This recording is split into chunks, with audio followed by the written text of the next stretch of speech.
Hey guys, today I'm going to be reviewing the book The Lady Elizabeth by Alison Weir. This is a novel based around the early life of Queen Elizabeth I, who was the daughter of King Henry VIII. And Alison Weir doesn't disappoint again. She did a really good job. There were some things that I had issues with, but overall, this is a really good portrayal of the early life of Elizabeth I before she becomes Queen of England. So the book begins when Elizabeth is about 3 years old. It begins after the death of her mother, Anne Boleyn, and it ends when she is, I believe, 25 when she becomes queen. That's when it ends. And I really enjoyed this book.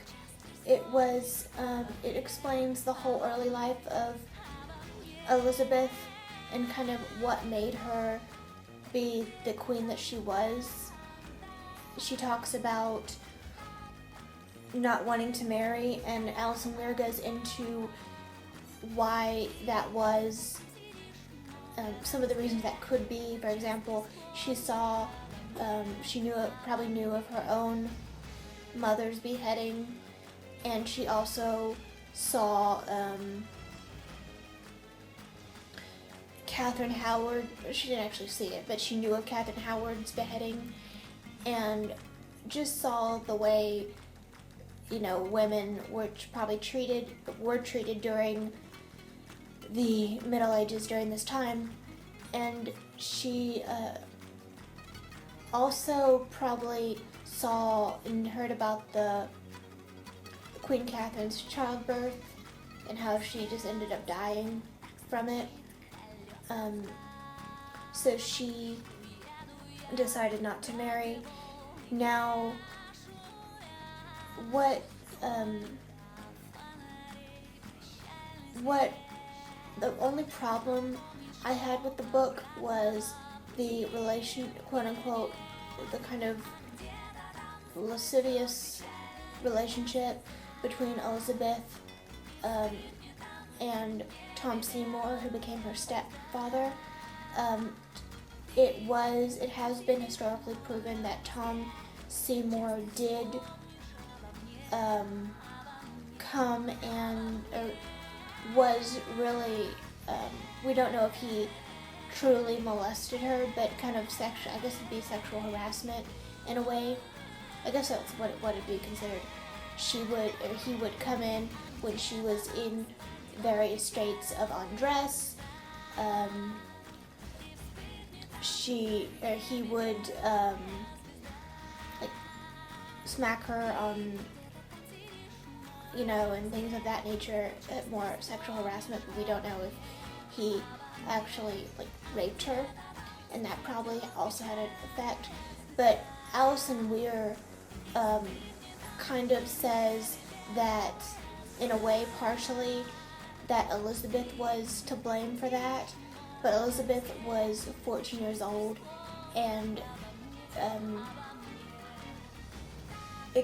she kind of made allusions in the book that Elizabeth was to blame, but Elizabeth was a child, and that she kind of led him on, but I don't know how true that was.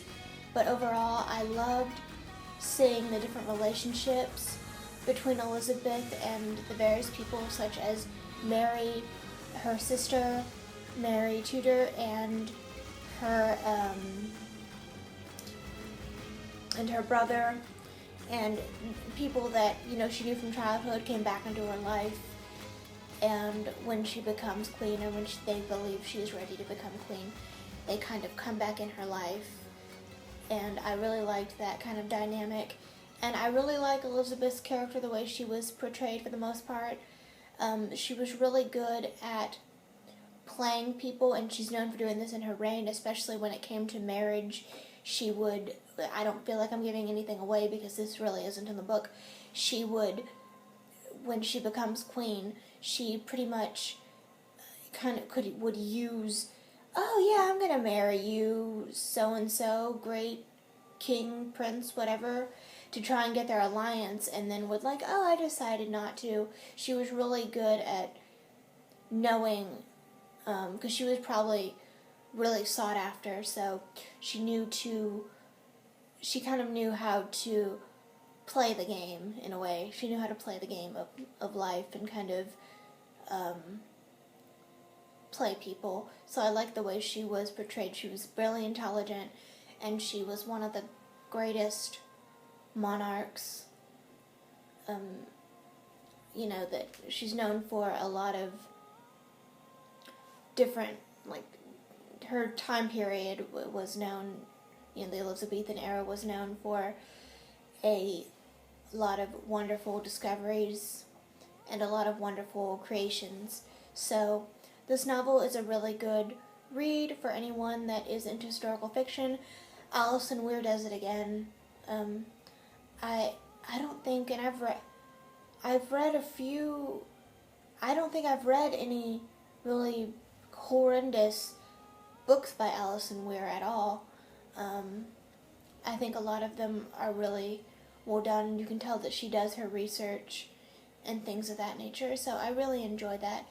So that's all for this book review, and now I want to say that I do have everything set up for my Patreon, but I don't have any videos up there yet because I'm deciding what to put on there. I'm reading a book right now that a book review that I'm going to do kind of talk about on the Patreon channel. I want to get the Patreon channel mostly talking about religion and my views on certain aspects of religion. So that's all set up, and I will see you guys in the next video. Bye, guys.